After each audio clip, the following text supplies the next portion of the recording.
సత్య సాక్షి అనుదిన మన్నా ద్వారా మీ అందరికీ శుభోదయ. దేవుని యొక్క బిడ్డలైన ప్రతి వారికి చాలా ఆనందకరమైన ఉత్సాహమైన దినము ఈ యొక్క డిసెంబర్ నెల.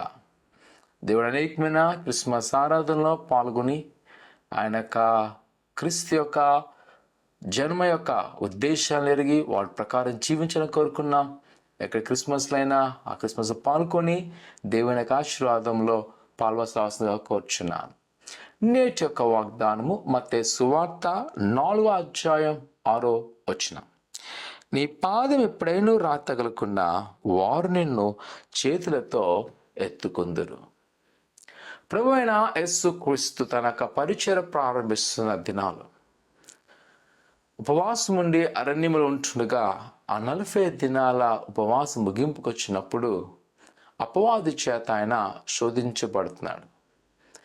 అపవాది చెప్తున్నాడు, ఇదిగో నీవు కానీ ఈ దేవాలయం పై నుంచి నువ్వు దూకావంటే నేను నిన్ను గొప్పవానిగా చేస్తాను, నేను మేలుకరమైనగా చేస్తాను. దేవుని యొక్క వాక్యం ద్వారా ప్రభు అపవాది ఎదురుస్తున్నాడు, ఇదిగో ఆయన నువ్వు శోధింపవలదు. అపవాది కూడా దేవుని యొక్క వాక్యం పట్టుకొని చెప్తున్నాడు. 91వ సంకీర్తనలో మాట తీసుకొచ్చి, ఇదిగో ఏ రాయి తగలకుండా తన దూతని కావలి కాస్తేనే నీ వాక్యం చెప్తుంది కదా నాకు లోపడని.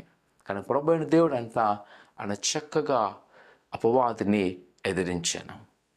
నిజమే ప్రియ కుమార కుమార్తె, ఈ దినాన మన విశ్వాసాన్ని బట్టి అపవాది మనల్ని శోధిస్తూ ఉంటాడు. ఎవరో ఒక హృదయంలో దూరి మన విశ్వాసాన్ని ఎప్పటికప్పుడు ప్రశ్న వేస్తుంటాడు. నీ దేవుడు గొప్పవాడైతే నీకెందుకు ఈ శ్రమ వచ్చింది, నీ దేవుడు గొప్పవాడైతే ఇదెందుకు వచ్చింది, ఈ దేవుడు గొప్పవాడైతే ఇదెందుకు వచ్చిందని మనల్ని ప్రశ్న వేస్తూ ఉంటారు. కానీ దేవుడు కూడా ప్రభువైన యేసుక్రీస్తు సరైన సమాధానము అపవాదికి తెలియజేశాను.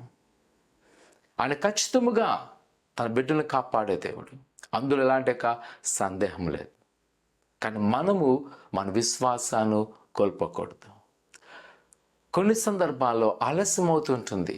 దాని దేవుడు అంట నీకు నాకు మంచి కార్యాలు సిద్ధపాటు చేస్తున్నాడు.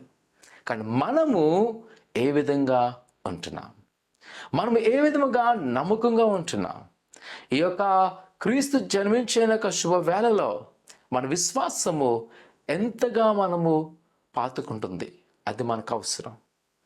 మన విశ్వాసము ఎవరైనా ఏదైనా వేధించినా బాధించినా తొట్టెలుకుని ఉంటుందా ఆలోచన చేద్దాం. ప్రియ కుమార కుమార్తె, ఈరోజు ఒకవేళ నీ విశ్వాసాన్ని నీవు బలపరుచుకుంటావా? ప్రార్థన చేసుకుందా.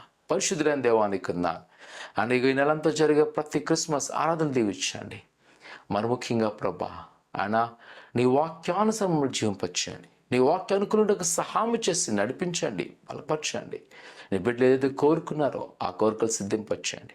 ఆయన వారి పట్ల నిర్దేశం ఎలాగైతుందో దాన్ని సంపూర్ణంగా నెరవేర్చినైనా నీ గొప్ప కార్యములు చేయండి. గొప్ప మేలుతో నింపి నీ కృపాక్షములతో ఉంచమని యేసునామమున అడుగుతున్నాం తండ్రి, ఆమేన్. ఆయన నమ్ముకుంచండి. సకాలంలో దేవుడు మనల్ని ఆశీర్వదించును గాక. ఆమేన్.